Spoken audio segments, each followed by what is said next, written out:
Welcome back to On Texas Football. I'm Jeff Howe, joined by Bobby Burton and Gerry Hamilton here with your latest transfer portal news from the 40 acres. This edition of On Texas Football is brought to you by our friends over at Advanced Pain Care. We'll tell you more about Advanced Pain Care here in just a little bit. But guys, we've got some news, some additional visitors to talk about on the 40 acres on Monday. Now we'll get to the whole recap here in just a minute. But Bobby, let's go ahead and start with Relique Brown, the Arizona State running back. We knew about the Isaac Brown situation that came to pass on Sunday. He is staying at Louisville. Texas getting right back in it, though, looking at a very productive runner out of Arizona State. Yeah, what can Brown do for you? 1,000 plus. Which one? Yeah, which Brown can do for you? Relique Brown, a running back out of Arizona State by way of USC, by the way. He started his college career there, rushed for 1,000 yards this year. This is a speed back now. He is a speed back, first and foremost, very deadly out of the backfield, can hit the home run, quickness out of the backfield. Gerry, you've seen him play since his high school days. This is a guy that Kenny Dillingham really liked to put in space and see what he could do. This would be a guy that I think matches what Texas wants out of one of the two running backs that they're going to take. They need a guy that can hit it up inside. They need a guy that can take it the distance. Relique Brown fits that second mold. He's a big-time playmaker at the running back position. Gerry, what do you think about him? And a guy Texas recruited out of high school because he's from Stockton, California. He graduated from Mater Dei. Texas actually liked him in high school, tried to recruit him. He committed to USC. I love that he is a space player. I love that he can make plays out of the backfield. This year he rushed for 1,141 yards, 4 touchdowns, 6.1 yards per pop, long run of 88. So he can make the big plays. He's really good in space. He added 34 receptions for 239 yards and 2 touchdowns out of the backfield. He's also been a really good kick returner early in his career. He's a guy who took a little longer to kind of hit his stride as a running back. He had some injury issues midway through his career, came back with a really healthy season this year, has 1 year left to play. Obviously, he had some big shoes to fill and different shoes to fill with Cam Scatabo going pro at Arizona State. Texas fans know too much about Cam Scatabo. So Relique Brown came in and gave them a little something different. And from talking to sources in Tempe, he brought more than they were even expecting in terms of production with the 1,140 yards, 34 receptions. He went beyond what they were expecting. He's made visits to Indiana over the weekend and is scheduled to be at Alabama after he leaves Texas. We'll see if he goes anywhere else, but he's a home run hitter and he's a guy who could be really good out of the backfield. And he now has enough experience at the college level to where if you look at him and say he has 1 year left, those feet and that body quickness and acceleration have now a lot of experience. So he comes in wherever he goes as a 5th-year college player ready to make a big difference his final year, as he did this year for Arizona State, because he's now got the experience.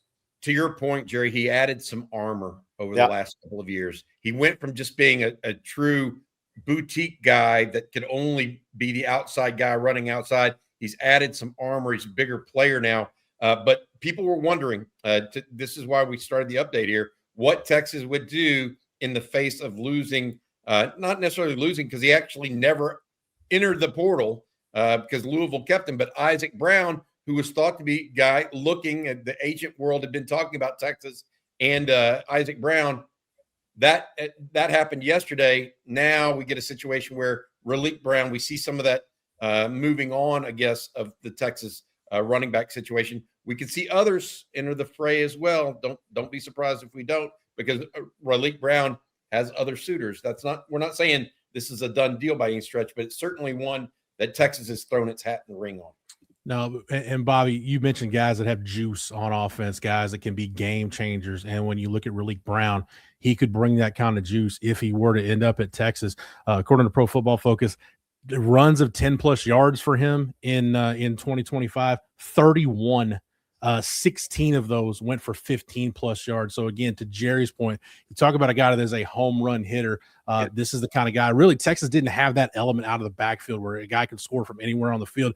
You had that with Jaden Blue in 2024. You really missed that this year, but Relique Brown can give you that. Gerry, I'll start with you. with the defensive visitor who's going to get on campus at some point, Christian Allegro, the linebacker out of Wisconsin. And I want to start with this, Jerry. He broke his arm in their loss to Ohio State. And this is what Luke Fickell, the Wisconsin head coach, who knows a thing or two about evaluating linebackers, said about Christian Allegro. Broke his arm in the first quarter, casted it up, and played every snap from there on out. Came back in at halftime, casted it up even bigger, went back out and played the entire second half because he cares. He's not going to let his brothers down. I don't know what it says about a player more than that, Jerry. No, I'm a huge fan of this guy. I know there are guys that are ranked higher in the portal. Portal rankings be damned. This guy is a ball player. I was told a week ago that he was very, and I've been saying, hey, the linebackers to be announced on ontexasfootball.com because sometimes the paperwork gets held up. These guys get messed with. I was told that this guy is as high on the board as any linebacker Texas is looking at. He is 6'4", 245. He has length. He has range. He is physical as all get out, obviously. He can rush the passer. He missed a couple of games this year due to injury. They probably had to strap him down to get him not to play. But he had 49 tackles and 4 sacks this season for Wisconsin. He had 66 tackles and 3 sacks in 2024. Was a productive player in high school the same way. But a guy that I'm just a big fan of this guy. I think it's exactly what Texas needs if they can get him because he has that 6'4", 240 frame. He has those long arms. He has that physicality to play the run in the SEC. But the other thing is he has range. He can play outside the numbers. He can play outside the hashes. And he had some big games. He had 10 tackles against Iowa, who's going to run that football right at you. He had 9 tackles against Michigan, who's going to run that football right at you. He has been productive against physical downhill teams. That makes him a really good fit in Will Muschamp's scheme in the SEC. He's a junior by age, so he's going to be a senior this year. Guy, you mentioned it, Jeff, the idea that he'd play through a game with a broken arm says a lot about his sturdiness. He's originally from Avon, Connecticut. I think he played for Darien High School in Connecticut. That is actually, I know a lot of people would say Connecticut. That is one of the few high schools in Connecticut that produces 1 or 2 Division I players each year. He was recruited to Wisconsin by an edge coach that is now the edge coach at Minnesota. So while I think Texas is in really good shape here, there could be some other teams at play. But Texas, we've been told, could be the favorite to land him. I think it's a big play from a Muschamp per se, because they already picked up Ian Gerfard yesterday, Jerry. They got some other guys in that kind of fit what Muschamp wants to do on defense. This would be a big one for them because linebacker, O-line, 2 biggest needs. Now, if they also get a running back and can start shoring that up, it's the pieces of the puzzle that are all kind of coming together. You're starting to see more of it, whereas over the weekend, everybody was so concentrated, I think, on Cam Coleman, Jaden Woods, those guys. We're starting to see the plan fall into place a little bit more with some of the guys they're bringing in today. All right, we talked about Relique Brown, talked about Christian Allegro. We'll get to some more portal targets and visitors here in just a minute. But right now, with the help of a couple of lifetime Longhorns, let's hear from our friends over at Advanced Pain Care. Pros know the pain stops here. Physical therapy helps me as an athlete then and now. And do I still need therapy? Yes. Advanced Pain Care helps with that. Injuries will stack up. They'll add up. You can't let those injuries get you down, and Advanced Pain Care has been very helpful for me. We can help with whatever's got you down, from nerve damage to our spinal cord stimulator.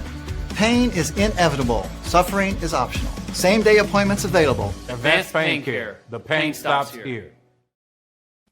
All right, guys, let's go ahead and look at our graphic of visitors, guys that visited over the weekend, and a couple of visitors on campus to start the week. Bobby, I'll start with you. Let's go ahead and look at the visitors on campus to start the week. That's Michael Manousis, the tight end from Michigan State, and Bo Mascoe, cornerback prospect out of Rutgers. Bobby, your take on either one or both of these guys? Yes, Masunas got in yesterday evening. We'll continue his visit today. He is a inline blocker primarily. From Michigan State. I think of the 300 or so snaps he played this past year, only 10 of them came from outside, from either flex position or a wideout position. So he's an inline true blocker. We kind of figured that's where Texas was going with this, Jerry and Jeff, simply because Nick Townsend, Amari Winston, Jordan Washington, those guys are those outside, can be flex guys. Spencer Shannon, the only inline tight end really coming back this year. As far as Bo Mascoe, he got to campus on Monday. We can confirm that he is on campus. He is an all Big Ten honorable mention corner at Rutgers, 2-year starter for them. Mark Orfe, the Texas corners coach, is who originally recruited him to Rutgers. And this is a young man out of Florida. I think this would be a big pickup because it gives Texas some flexibility. What do they want to do with Grayson Littleton next year? Do they want to keep him at nickel? Do they want to move him to corner? If they move him to corner, what does that whole secondary look like? It gives Texas an opportunity to have proven experience at corner to match with Cade Phillips next year and not just totally rely on Grayson Littleton being a hit or Warren Roberson taking that next step. Two important recruits, in my opinion, Jerry. Yeah, absolutely. Mascoe, too, having that big 2 years starting at a Big Ten school. Ohio State's the other school mentioned with him, by the way, outside of Texas. He's from Kissimmee, Osceola. I saw him a little bit in high school when I went to watch Cedric Baxter as a junior. They had a spring game against Osceola, who had a bunch of tremendous talent on that team. They had 4 or 5 Power 4 defenders. He was 165 pounds, right around there at that time. He's now 185. Physical against the run will come. He can play in a physical league. He's already proven it in the Big Ten. So if he made a move to the SEC, to Texas, if that happens, he has already proven he can handle the physicality in major college football. And again, I think he's a solid player and be a good fit in Muschamp's scheme if they can beat Ohio State. All right, guys, let's look at the weekend visitors, just run down where Texas stands with some of those guys. Bobby, we'll start with Cam Coleman. And in addition, he was at Texas, visiting Texas A&M, Texas Tech, USC also in the mix. So, Bobby, I'll start with this on Cam Coleman. This is you're going big game hunting for him, and you've got to kind of wait. You're going by his timetable. And I'll say this, and I think this is worth repeating. I think when people understood or learned that David Mulugeta was his agent, said, "Oh, well, his agent's a Texas grad. That's going to give Texas the inside track." Well, no, because one of the reasons David Mulugeta is a lifetime Longhorn, yes, but one of the reasons why he might be the premier agent in all of football right now is he does a really good job of maximizing value for his clients. That means this process is going to play out. Yeah, the thought process, we'll get him on campus and close him out right then. That Texas, and a lot of fans thought that, but Texas behind the scenes did not think that. This was cleared before he even arrived on campus. So big-time recruitment sometimes take a while, guys. They are competitive for a reason, and that's because Cam Coleman's a really, really good football player and is a guy, to your point, Jeff, that I think provides some juice to a program. And so you're right, A&M, Texas, already gotten visits. Now I think USC and Texas Tech will get visits. At one point, Alabama was going to, but I think they're fading at this point. USC could be a real player here. That hasn't even been mentioned. But from my vantage point, this is anybody's game.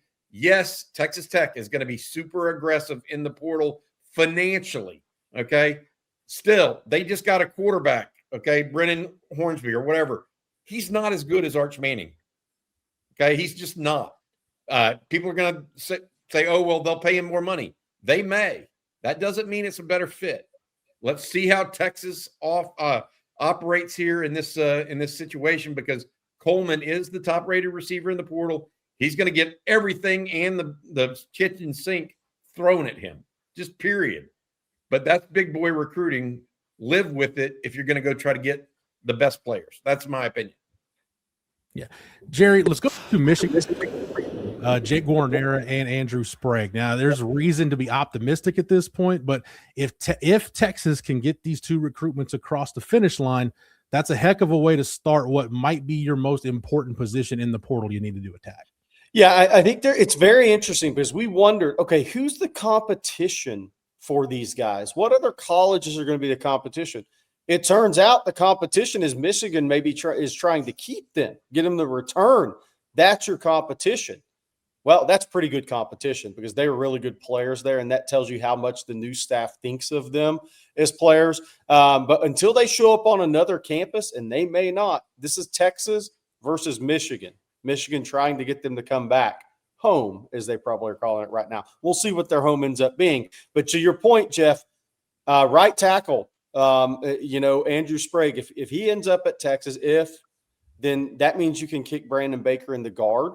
That would mean you have 3 tackle level athletes on your offensive line. One of them is just playing guard because Brandon Baker is a tackle level athlete. And then with Jake Granaria, he's played center and he's worked at center and guard at Michigan. He played right guard this season. He's got some versatility to him. He's practiced a lot at center at Michigan from what I've heard. But look, those would be 2 huge additions because that would, with the likelihood that Trevor Gooseby is coming back, that takes a lot of pressure off Texas having to fill too many offensive line spots. If they could domino on these 2 Michigan linemen, who I've been told multiple times will end up at the same school. I think they're very tight. That doesn't mean they have the same agent, but they're very tight. That they would end up at the same school, man, that would be a huge win in portal offensive line recruiting because then you don't have to go try to find 2 other guys at those positions who don't have that connectivity. I completely agree. And while I think Missouri has tried to mess around with Sprague a little bit, the right tackle, since he's from Kansas City, he's even got a brother that's a 2027 recruit that's already been to Michigan, already been to Missouri. I think that it's Texas or Michigan for both of those guys. We'll see what happens. Some positive signs coming out of this weekend, in my opinion. But, again, portal madness is a very appropriate word for this. And like Jerry said, I do think that offensive line and linebacker are the 2 major priorities that they absolutely have to have. I think there are going to be enough running backs out there. I think there'll be enough receivers out there that Texas will fill needs. But offensive line and linebacker have to be addressed in this portal. Bobby, let's stay in the Midwest, but let's go over to defense. Jaden Woods out of Florida. Texas made a really strong first impression by all indications. But here comes the but. Oregon coming in, going to try to get in a visit, and Florida definitely not giving up, trying to get him back to Gainesville. Yeah, absolutely. So following the visit to Texas, he went back to Kansas City. He's from Kansas City, Kansas, not Kansas City, Missouri. He went back to Kansas. I think that Oregon and Florida are trying to get him. Now, Oregon will probably they'll probably come and see him. Florida, he may take a visit back, or he may just do a Zoom call or some sort of, teleconference, I guess is a better word, with their coaching staff. Here's my take on this. If he was just going to go back to Florida and maximize dollars, he wouldn't have gone in the portal. He may have been doing more of what Jaden Baugh did. I think he's looking for a little something different. I think the Texas visit impressed him very much. I think Oregon is a player here too, though. All things are on the table. The one thing I've been told about Jaden, and I'm not 100% sure, and we're talking about Jaden Woods here, not Jaden Baugh. Jaden Woods is that he's looking to make a decision in the next 3 to 5 days. He's not trying to play this out for another 2 weeks. And so with that being said, I like that Texas got the visit.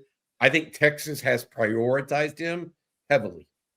And I think Will Muschamp has prioritized him heavily. Brandon Harris has prioritized him heavily. So has Steve Sarkisian. They want another elite pass rusher to go alongside him. Have Zena also there along with Colin Simmons. I think that they've prioritized Jaden Woods like a top 5 to top 10 player in the portal, and we'll see what happens here.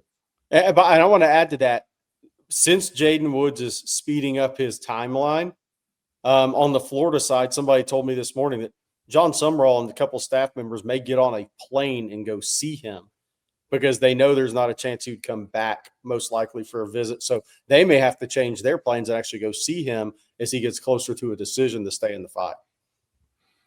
All right, Jerry, we will stick with pass rush really quick. Kenny Ozawalu, the transfer from UTSA, visited Oklahoma, visited Texas. Where are things at, you think, right now, Jerry, with Kenny Ozawalu? Really intriguing prospect from Jeff Traylor's program. Yeah, walk on out of high school, right? Jeff, really talented player, a guy that was has grown from 6'3", 240 to 6'4", 270. He was on campus at Oklahoma Saturday, been on campus at Texas Sunday through this morning. We'll see where it goes, but a guy that I think has so much upside physically still and as a player, but a guy that was productive in his snaps at UTSA. UTSA absolutely did not want him to go in the portal. They thought he was maybe their top young prospect in the program or a top 3, but he does go in the portal. And a guy at 6'4", 270 with a frame to get the 290, 300 pounds in Will Muschamp's scheme, he could play some of that 5 in that 3-man front, grow into a guy that's a disruptor as a 3. So I think there's a lot of developmental value there with Kenny, and we'll see what happens. And Bobby, we will wrap this up with looking at Edwin Joseph, the Florida State safety /nickel. I say /nickel because he played a ton of snaps in the slot for the Seminoles in 2025. Visited Texas A&M. Georgia's been mentioned. There's a few other schools that have been mentioned with Edwin Joseph, but along with Bo Mascoe, Bobby, these are the first 2 guys in the secondary as Will Muschamp looks to remake this secondary through the transfer portal. Yeah, as we look at this list again, I would say that Edwin Joseph is one of those guys that's an interesting one because also he visited A&M yesterday right after his Texas visit. A&M took a safety from Colorado. Is A&M going to take 2 safeties in the portal? Maybe. I think Mike Elko is trying to throw spaghetti at the wall right now because he knows his team graduates heavily this year. And so he's trying to look for depth. Texas taking a little bit more targeted approach in the portal, in my opinion. Joseph is a guy that fits Texas because he's got the starting experience. He's a pretty good ball player at that. He would add some experience to that secondary, and he does not mind being physical at all. I like where Texas sits with Joseph, but he's still thinking about visiting other schools. We'll see exactly what comes of that later. Also, Michael Masunas, the tight end, we need to mention him again, Jeff. He could be making up his mind at any point. We'll see what Texas decides to do at that tight end position because they're looking for what they call a Y, somebody that stays in line for them. All right. In addition to liking this video, make sure you're subscribed to the On Texas Football YouTube channel. That way, whenever we go live or drop a video, you're not missing it. But the best way to stay up to date with all of our reporting on the transfer portal is to get over to ontexasfootball.com and take advantage of our Portal Madness special. I want to thank everybody who has signed up and joined the community over at ontexasfootball.com. It's been lively there over the weekend and into this week. Our Portal Madness special is your first month of access at ontexasfootball.com for just $1. So jump in. Again, everything that we get up to the minute information as we get it, we put it over at ontexasfootball.com. So make sure you go over there and take advantage of our Portal Madness special if you haven't done so already. Bobby, Jerry, thank you guys for the knowledge and expertise. As always, thank you to Matthew behind the scenes for producing it. Thank you to our friends over at Advanced Pain Care for sponsoring. And remember, make sure you're subscribed to the On Texas Football YouTube channel. That way, whenever we go live or a video drops, you're not missing any of our transfer portal coverage. For Jerry, for Bobby, for Matthew, for the entire On Texas Football staff, I'm Jeff Howe. Thank you so much for watching and listening. And until next time, welcome.